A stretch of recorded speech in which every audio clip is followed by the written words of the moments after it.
Welcome back to live show.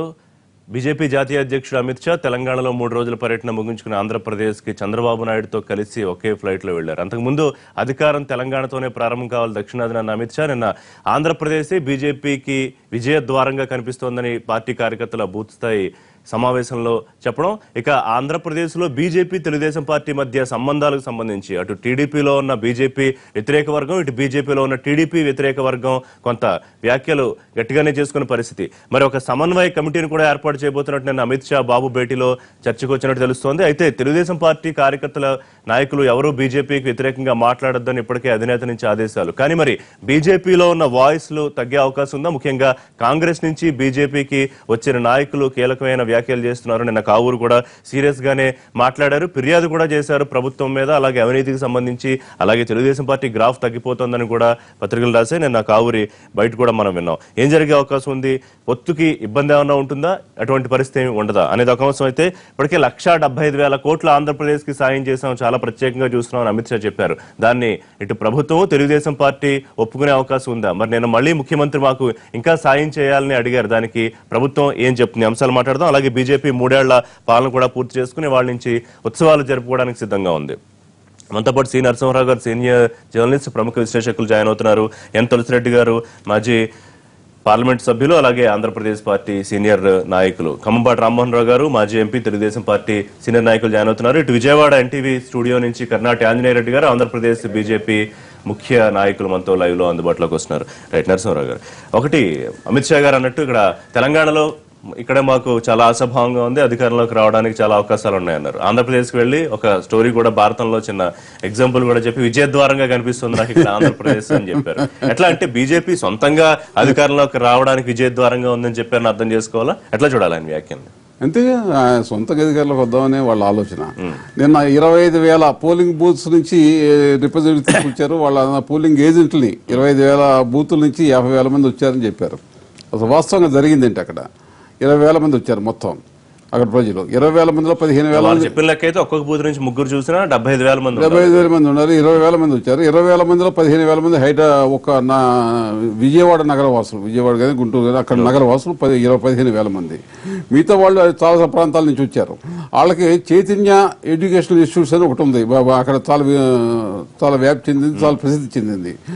అతని అధినేత సత్యనారాయణ వీళ్ళకి బాగా అనుకూలంగా ఉంటున్నాడు బీజేపీకి. ఆయన మొత్తం వెహికల్స్ అన్ని పెట్టాడు. ఆయనకున్న వెహికల్స్ దాదాపు కొన్ని 100 వెహికల్స్ పెట్టాడు. వెహికల్స్ పెట్టి వాళ్ళ ఎంప్లాయీస్ ని మిగతా చోట్ల నుంచి అన్ని చోట్ల నుంచి తీసుకొచ్చారు.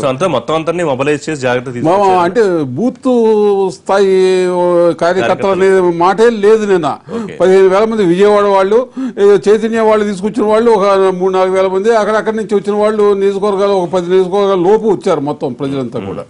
వాళ్ళు భూస్థాయి కార్యకర్తలని వాళ్ళు చూస్తుంటే నాకు కళ్ళు చెదిరిపోతున్నాయని, మీరంత వరకు వాళ్ళు కూర్చున్నారని, ఇక రేపు అధికారంలోకి విజయద్వారం ఇది అవుతుందని, ఆంధ్రప్రదేశ్ విజయద్వారం అవుతుందా అంటే అసలు వాళ్ళకి రియాలిటీ తెలిసినట్లేదు, వాస్తవికత తెలిసినట్లేదు.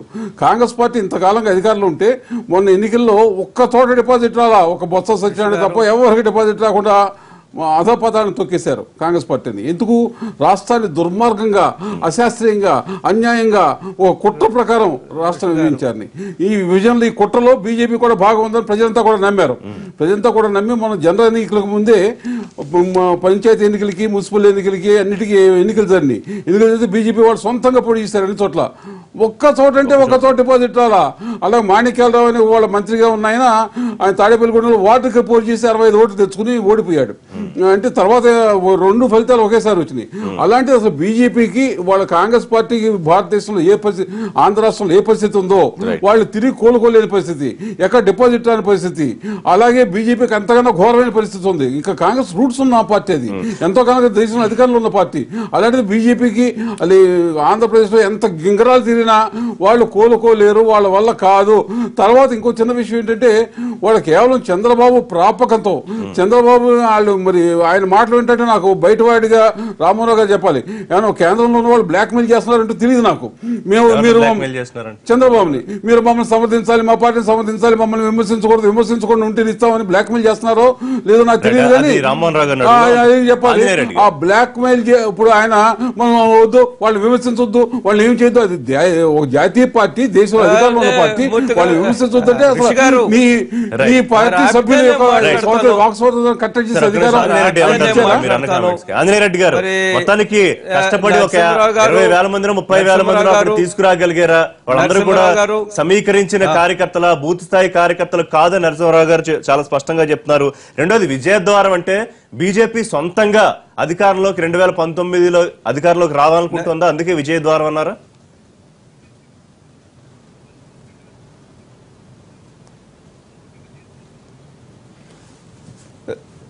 ఋషి గారు, నేనేం చెప్తున్నానంటే నరసింహారావు గారు చాలా కరుడుగట్టిన బీజేపీ వ్యతిరేకతతోటి మాట్లాడుతున్నారు. ఎందుకు మాట్లాడుతున్నారు నాకైతే అర్థం కాదు. వారి రాజకీయ పరిశీలకులు అనేక సంవత్సరాలుగా రాజకీయాలను పరిశీలిస్తున్నారు. వారికి ఒక విషయం నేను గుర్తు చేయదలుచుకున్నాను.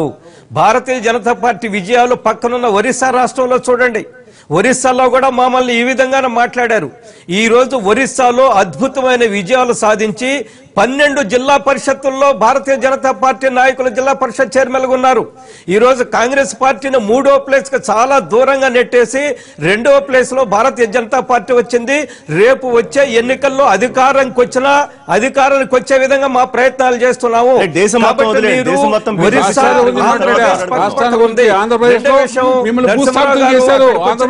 ఉనికి లేదు, పుట్టగతులు ఆంధ్రప్రదేశ్ లో బీజేపీ చేసిన దుర్మార్గానికి, అన్యాయానికి ప్రజలు ఏమాత్రం క్షమించరు.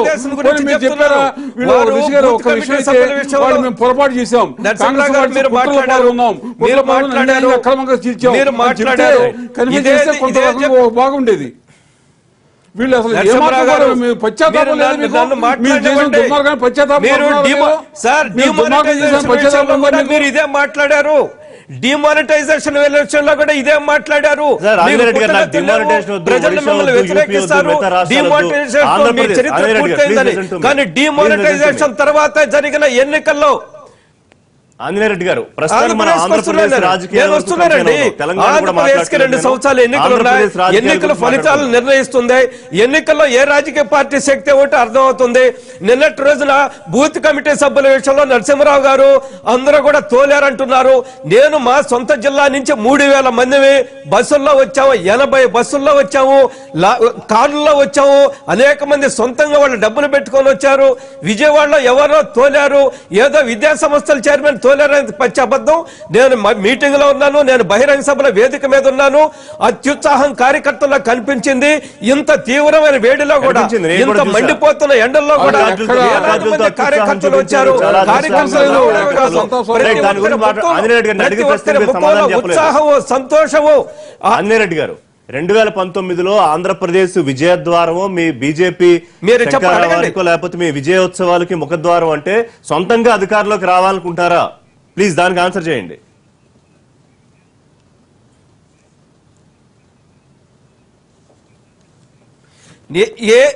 ఋషి గారు, ఏ రాజకీయ పార్టీ అయినా సొంతంగా ఎదగాలనుకోవడం ఎలాంటి తప్పు లేదు.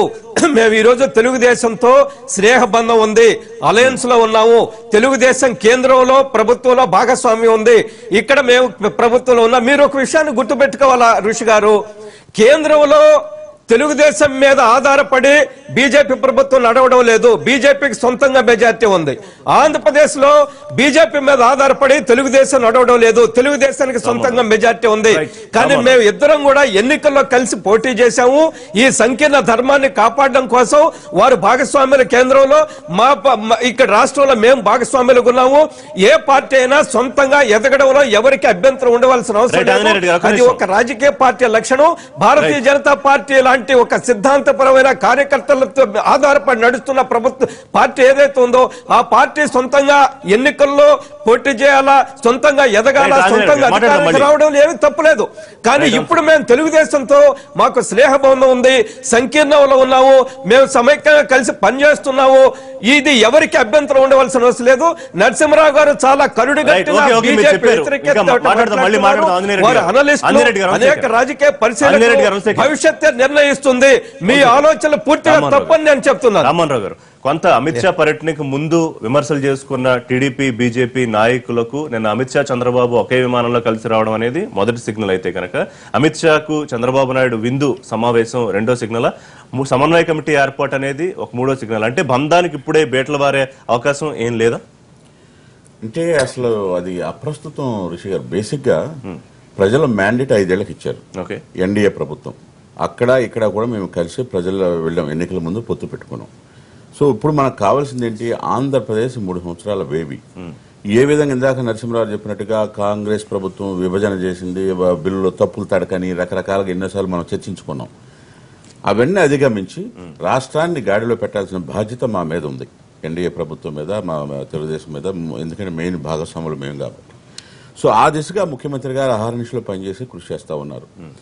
ఈవేళ మనకు కావాల్సింది ఏంటి? రాజకీయం కాదు, అభివృద్ధి కావాలి. ప్రజలకు మనం ఏం వాగ్దానం చేసామో వాటిని ఇంప్లిమెంట్ చేసే దిశగా మనం వెళుతున్నాం లేదా, వాటిని పురోగతి ఏ విధంగా ఉంది ఆ దిశగా మేము పయనిస్తా ఉన్నాం. సరే, మీరు అన్నట్టుగా అక్కడ మాట్లాడారా ఇక్కడ మాట్లాడారంటే కొత్తగా చేరిన కాంగ్రెస్ నుంచి వచ్చిన నాయకులు వాళ్ళ కళ్ళజోడు నుంచి బీజేపీకి ఇంకా షిఫ్ట్ కాలేదా అట్లా మారుతున్నారంటే అవన్నీ కూడా అధినాయకత్వంలో పార్టీ పాలసీ. పార్టీ నాయకులు కూడా మాట్లాడారు. అందుకే మాకు క్రమశిక్షణ కలిగిన పార్టీ కాబట్టి మా నాయకుడు మా వాళ్ళందరూ కూడా స్పష్టంగా చెప్పారు, మీరు ఎట్లా పెడితే అట్లా మాట్లాడొద్దు, పార్టీ ఎలా ఉంటుందో ఆ దిశగా మీరు వెళ్ళండి. స్థానికంగా మీకున్న అంశాలు ఎక్కడన్నా డిఫరెన్స్ ఉన్నా కానీ అవి నా దృష్టికి తీసుకురండి, మీరు పత్రికలకు వెళ్ళొద్దు. సో తెలుగుదేశం ప్రభుత్వంతో కేంద్రం ప్రభుత్వం ఆధారపడలేదు, కేంద్రం నుంచి మాత్రం తెలుగుదేశం ప్రభుత్వానికి సాయం కావాలి కాబట్టి 4 మాటలన్నా కూడా మనం సర్దుకుపోవాలనేది అధినేత చాలా స్పష్టంగా చెప్పిన మాట. ఎందుకంటే ఘర్షణ మనకు కావాలా, మనకు నిధులు కావాలా? రాష్ట్ర ప్రజల కోసం పొత్తు ఎందుకు పెట్టుకున్నాం? రాష్ట్రం కోసం. ఇదేదో చంద్రబాబు నాయుడు గారి సొంతమో నా సొంతమో వాళ్ళ సొంతం కోసం కాదు, ప్రజల కోసం. ప్రజాభివృద్ధి కావాలి. మనం కేంద్రం నుంచి 30 రాష్ట్రాల్లాగా చూడకుండా ఆంధ్రప్రదేశ్ని ప్రత్యేకంగా చూసి ఎక్కువ నిధులు మాకు సహాయం చేయండి, మీ పరిధిలో ఉన్నదానికి లేనిది కూడా మనం కొంత తెచ్చుకోవాలనే దృక్పథంతో మనం కృషి చేస్తాం. తెలుగుదేశం పార్టీ గ్రాఫ్ తగ్గిపోతోంది, తెగదెంపులు చేసుకోవాలి, మాకు బీజేపీ ముఖ్యమంత్రి కావాలి, అవినీతి విపరీతంగా పెరిగిపోతుంది, రాజధాని పేరుతో కోట్లు కొలగొడుతున్నారు. ఇలాగ బీజేపీ నాయకులు అమిత్ షాకే నేరుగా ఫిర్యాదు చేసినా, బహిరంగంగా విమర్శలు చేసినా కూడా తెలుగుదేశం పార్టీ ప్రస్తుతానికి సైలెంట్ గానే ఉండాలి. ఇప్పుడు చేసిన వాళ్ళు ఎవరు? హార్డ్ కోర్ బీజేపీయా లేకపోతే ఇటీవల కాంగ్రెస్ నుంచి వచ్చిన నాయకుల? వాళ్ళు ఒక వ్యాపార సంస్థలాగా వాళ్ళ గ్రాఫులు, ఆ వ్యాపారం గ్రాఫ్ ఆ దృష్టిలో పెట్టుకుని మాట్లాడారా? అది పార్టీ పాలసీగా మనం ఎట్లా ఆపాదిస్తాం? ఒకటి. 2, ఇండివిజువల్ గా వ్యక్తులు మాట్లాడినప్పుడు ఆ వ్యక్తులకు ఆపాదించుకోవాల్సిన అవసరం ఉంది. కానీ ఇప్పుడు అందుకే మీకు చెప్పింది అంతే కదా. పార్టీ పాలసీ అనేది ఇప్పుడు ఈ పార్టీ పాలసీ అనేది పొత్తులు కానీ లేదా మేజర్ ఇష్యూస్ ఎప్పుడు కూడా చంద్రబాబు నాయుడు గారి నోటి నుంచో, అటు అమిత్ షా నోటి నుంచో, మోడీ నోటి నుంచో, లేదా రాష్ట్ర అధ్యక్షుడు బీజేపీ అధ్యక్షుడు మాట్లాడితేనో మనం చర్చించుకుని దాని మీద ప్రజల్లోకి ఏంటి సంకేతాలు పోతున్నాయని చర్చించుకోవచ్చు. కానీ ఆ విధంగా లేదు. స్థానికంగా ఉన్న అంశాలు లేదా వాళ్ళకున్న అవగాహన లోపమా లేదా వేరే పార్టీ నుంచి వచ్చారు కాబట్టి ఇంకా ఆ కల్చర్ అదే ఉందా వాళ్ళలోని? ఇప్పుడు ఇందిరమ్మ గ్రామ స్థాయిలో ఇదివరకు కమిటీలు ఉండేవి, కరప్షన్ విపరీతంగా ఉండేది కాంగ్రెస్ లో. ఆయన ఇంకా అదే విధంగా ఉందని అనుకున్నాడా? ఆ కలజోడు తీయలేదా ఏంటనేది వాళ్ళ విఘ్నతకి. ఆంజనేయరెడ్డి గారు అంటే ఒక చిన్న విషయం, రామోహన్ గారు ఒక సమాధానం చెప్పాలి. అంటే పార్టీ స్వతంత్రంగా వ్యవహరిస్తే, మీ విధానాల ప్రకారం, మీ సిద్ధాంతాల ప్రకారం మీరు వ్యవహరిస్తే బీజేపీ కేంద్ర ప్రభుత్వం నుంచి రాష్ట్ర ప్రభుత్వానికి నిధులు రావని మీరు భయపడుతున్నారా? నిధులు కావాలని ఆయన చెబుతారు. నిధులకి ప్రభుత్వాలు నిధులు ఇస్తాకి పార్టీ స్వతంత్ర ప్రవర్తిస్తాకి ఏమైనా సంబంధం ఉందా? చెప్పండి, తేల్చండి. అది నిధుల విషయంలో ఎప్పుడు కూడా వాళ్ళు ఇందాక ఇంకో మాట కూడా అన్నారు, వాళ్ళు ఏమన్నా ఒత్తిడి తీసుకొస్తున్నారా, బ్లాక్ మెయిల్ చేస్తారా? అవి వాస్తవం కాదు. బేసిక్ గా మనం అంటే పాలసీ ఎందుకు తీసుకుంటున్నామంటే దీంతో ఇప్పుడు రాజకీయాలు అనేది మా నాయకుడు ఇప్పుడు కాదు 95లోనే చెప్పాడు, ఏమని? ఎన్నికలప్పుడు మాత్రమే రాజకీయాలు, మిగతా సమయంలో అభివృద్ధి మీద దృష్టి పెట్టాలి. ఇవాళ ప్రజలు మనకు మ్యాండేట్ ఇచ్చున్నారు 5 ఏళ్లకి. 5 ఏళ్ల ఎన్నికల ముందు దాని మీద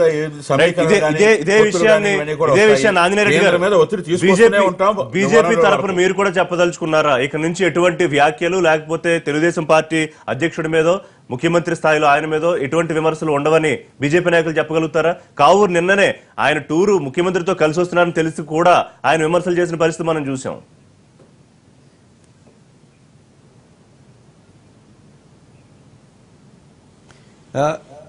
ఋషి గారు, కావూరు సాంబశివరావు గారు చాలా సీనియర్ నాయకులు, అనేక సంవత్సరాలుగా రాజకీయాల్లో ఉంటున్నారు, కేంద్ర మంత్రిగా పనిచేశారు, మా పార్టీలో చేరారు.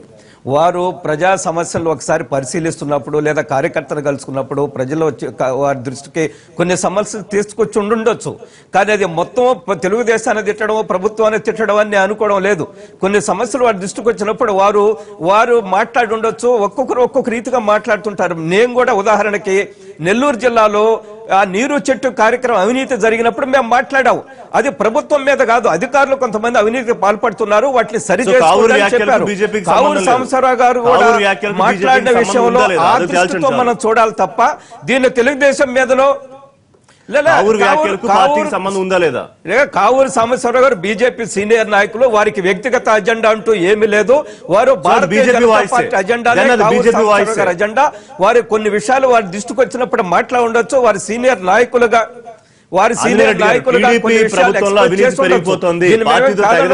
కానీ దాన్ని మొత్తానికి తెలుగుదేశం బీజేపీ మధ్య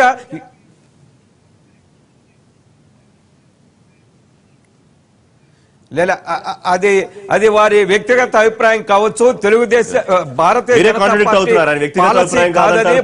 జనతా పార్టీ ఇప్పుడు నడుస్తున్నా, భవిష్యత్తులో కూడా కలిసి నడవాలనుకుంటున్నాం. అర్థమైంది, ఆ కన్ఫ్యూజన్ ఉందనే విషయం చాలా స్పష్టంగా అర్థమవుతోంది. మాట్లాడదాం మళ్ళీ. తులసిరెడ్డి గారు, అమిత్ షా గారి ఆంధ్రప్రదేశ్ పర్యటన ఇది కొత్త కాదు, వింత కాదు, ప్రాధాన్యత అంశము కాదు. గతంలో విజయవాడకు వచ్చాడు, 2016 మార్చిలో రాజమహేంద్రవరం వచ్చాడు, 2016 సెప్టెంబర్లో తాడేపల్లిగూడెం వచ్చారు. కాబట్టి ఇది పెద్ద కొత్త కాదు, వింత కాదు, ఇది ఒక ప్రాధాన్యత అంశము కాదు. నంబర్ 2, దేశంలో బీజేపీ ఒక సిగ్నిఫికెంట్ పార్టీ, కానీ ఆంధ్రప్రదేశ్కు సంబంధించి ఇది ఒక అనామక పార్టీ. ఇది ఆ అనామక పార్టీకి అధ్యక్షుడైన ఆయన వస్తే ఏంటి, రాకుంటే ఏమిటి, గుడ్డికన్ను మూస్తే ఏమిటి, గుడ్డికన్ను తెరిస్తే ఏమిటి, రాజ్యం లేని రాజు ఆయన వస్తే ఏమిటి, రాకుంటే ఏమిటి. Andhra Pradesh track record బీజేపీది even Jan Sangh party కానుంటి తీసుకుంటే అది గొర్రెతోక బెత్తడే. మనము బీజేపీ ఆవిర్భావం తర్వాత మనం ఎన్నికల ఫలితాలు సమైక్యాంధ్రలో కానీ ఇప్పుడు కానీ చూస్తే 1983లో 3 ఎమ్మెల్యేస్, 89లో 5, 94లో 3, 99లో 10, ఇది మ్యాక్సిమం. 2004లో 2, 2009లో 2, 2014లో 4. కాబట్టి దీని ట్రాక్ రికార్డు మ్యాక్సిమం 10. ఓటింగ్ శాతము 1994లో 3.89%. కాబట్టి ఈ పార్టీ గొర్రెతోక బెత్తడే. ఆ బెత్తెడు తోక కూడా ఈ 3 ఏళ్లలో ఊడిపోయింది, ఊసిపోయింది. దానికి కారణము ప్రత్యేక హోదా విషయంలో పంగనామాలు పెట్టడం, రెండవది వచ్చేసి విభజన చట్టంలోని అంశాలను నీరుగార్చడం, మూడవది ఈ యొక్క పెద్ద కరెన్సీ నోట్ల రద్దు మిగతా రాష్ట్రాల్లో ఏ విధంగా ఉందో కానీ ఆంధ్రప్రదేశ్లో ఇది ఒక పిచ్చి తుగ్లక్ చర్యగా ప్రజలు భావిస్తున్నారు. నాలుగోది ఇటీవల ప్రవేశపెట్టిన బాదుడు పథకం. అంటే బ్యాంకుల్లో వేస్తే బాదుడు, బ్యాంకుల్లో తీస్తే బాదుడు. కానీ పొలిటికల్ గా చూస్తే ఇటు వైసీపీ పుంజుకోలేకపోతుంది. సరే, తెలుగుదేశం పార్టీ ప్రభుత్వం మీద ఫిర్యాదు నేరుగా. ఇప్పుడు ఇదే కరెక్ట్ టైం బీజేపీకి. సరే, ఆయన విజయద్వారం అన్నారు, ఇదే కరెక్ట్ టైం అని చెప్పి కార్యకర్తలంతా వెళ్లి అధ్యక్షుడు చెప్పారని కూడా మనకి తెలుస్తుంది. ఇదే పెద్ద విచిత్రం.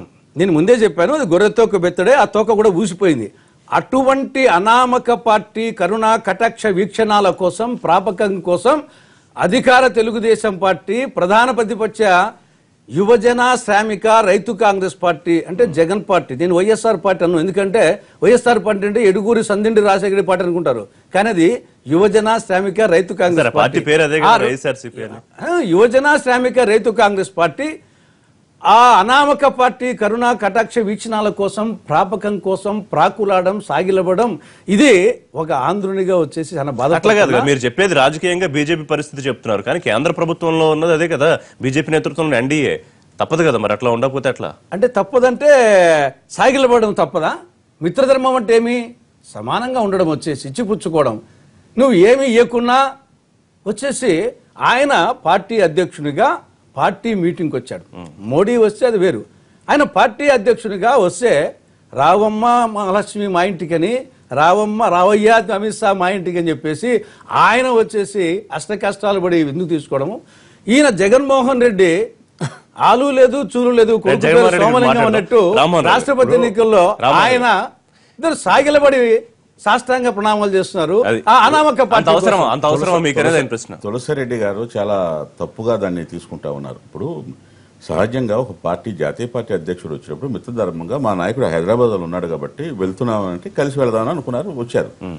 రెండవది మీరు అసలు మర్చిపోతున్నారు, చేసిందంతా చేసింది ఆ రాష్ట్రాన్ని విభజన ఏ విధంగా చేశారు, అష్ట కష్టాలు ఇవాళ ఇంత ఆ పరిస్థితిలో ఉన్నది అని అంటే, తప్పుల తడక ఉంది అని అంటే, నిధులు ఏర్పాటు ఏ విధంగా చేసింది అని అంటే కారణం వాళ్లే చేసి మళ్ళీ ఇవాళ దాన్ని విమర్శగా ఇప్పుడు ఏదో గాడిలో పెట్టి నయానా భయాలు. ఇప్పుడు ఈవేళ మనకు కావాల్సింది ఘర్షణ, అభివృద్ధి, రెండే రెండు. ఈవేళ విమర్శలు లేకపోతే సాష్టాంగం ఇచ్చేశారు, ఇవన్నీ తప్పది. మిత్రధర్మంగా ఒక వ్యక్తి జాతీయ పార్టీ అధ్యక్షుడు వచ్చినప్పుడు రండి, ఇదిగో మన రాష్ట్రానికి వచ్చారు, విజయవాడకు వస్తున్నారు కాబట్టి ప్రక్కనే లంచ్ రండి అని ఆహ్వానించారు, తప్పులేదు. అదే విధంగా అదే మిత్రధర్మాన్ని అవతల పార్టీ నుంచి లీవ్ టీడీపీ సేవ్ బీజేపీ, మాకు బీజేపీ ముఖ్యమంత్రి కావాలని అధ్యక్షుడు మాట్లాడుతున్న సమయంలోనే ప్లకార్డులు పట్టుకుని చూపించడానికి ఎట్లా చూస్తున్నారు కాదు ఋషి గారు. ఒక జాతీయ అధ్యక్షుడు వచ్చినప్పుడు వాళ్ళ పార్టీ ఇంప్రూవ్ చేసుకోవాలని వాళ్ళ కార్యకర్తలకు ఉన్న ఎంతమంది ఉన్నా కానీ వాళ్ళని ఉత్తేజపరచడానికి వాళ్ళు వచ్చి ఉండొచ్చు. కొంతమంది కోరుకోవడంలో కూడా తప్పులేదు, దానికి కూడా మనం తప్పు పట్టాల్సిన పని లేదు. రాజకీయ పార్టీగా కావాల్సిందేంటి, లంచ్ పెట్టినా కానీ అక్కడ ఏంటి మాట్లాడారు, ఏపీ రీఆర్జన్ యాక్ట్ లో పెండింగ్ లో ఉన్న అంశాల మీద, అదేవిధంగా రైల్వే సమన్వయ కమిటీ గురించి మాట్లాడుకున్నారు, మధ్య సంబంధాలు తిట్టుకోకుండా. అది కూడా మంచిది కాదు కదా. ఎందుకంటున్నానంటే కావాల్సింది వాళ్ళ రాజకీయం కాదు, ప్రజలకి, ఆంధ్రప్రదేశ్ ప్రజలకి అభివృద్ధి కావాలి. పెండింగ్ అంశాలు మీరు కంప్లీట్ చేయండి. అదే విధంగా ఏదైతే ఉందో మాట్లాడదాం, పెండింగ్ అంశాలు, విభజన, మీకు ఇచ్చిన 1,75,000 కోట్ల గురించి మాట్లాడదాం. రైట్, ఆంజనేయ రెడ్డి గారు స్ట్రైట్ రియాక్షన్ అన్న తులసిరెడ్డి గారి కామెంట్, మీద ఒక అనామక పార్టీ, గొర్రె తోకకు బెత్తుడు లాంటి పార్టీ, అంతకన్నా పెద్ద సీన్ లేదు బీజేపీకి ఆంధ్రప్రదేశ్ లో అని చాలా సీరియస్ కామెంట్ చేశారు తులసిరెడ్డి గారు. నేను చెప్తాను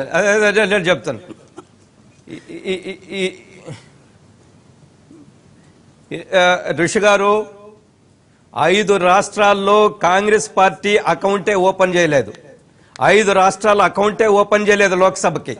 ఆంధ్రప్రదేశ్ కొత్తగా ఏర్పడ్డ ఆంధ్రప్రదేశ్ లో అయితే కాంగ్రెస్ పార్టీకి ఒక్క ఎమ్మెల్యే కూడా లేరు.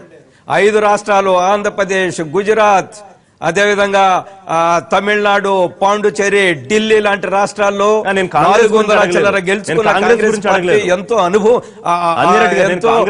ఎన్నో సంవత్సరాలు పరిపాలించిన ఈ 5 రాష్ట్రాల్లో వాళ్ళ అకౌంటే ఓపెన్ చేయలేదు. వారికి ఒకసారి గుర్తు చేయదలుచుకున్నాను, 1996లో 98లో 7 మంది పార్లమెంటు సభ్యులు తెలుగు రాష్ట్రాల నుంచి, ఆంధ్రప్రదేశ్ నుంచి గెలిచారు. 7 మంది పార్లమెంట్ సభ్యులు, లోక్సభ సభ్యులు.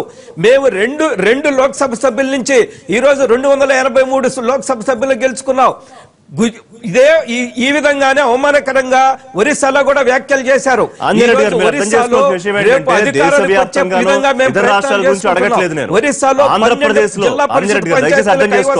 ఆంధ్రప్రదేశ్ లో బీజేపీ స్కోప్ గురించి ఆయన చేసిన కామెంట్, దాని మీద మీ రియాక్షన్ కావాలి నాకు.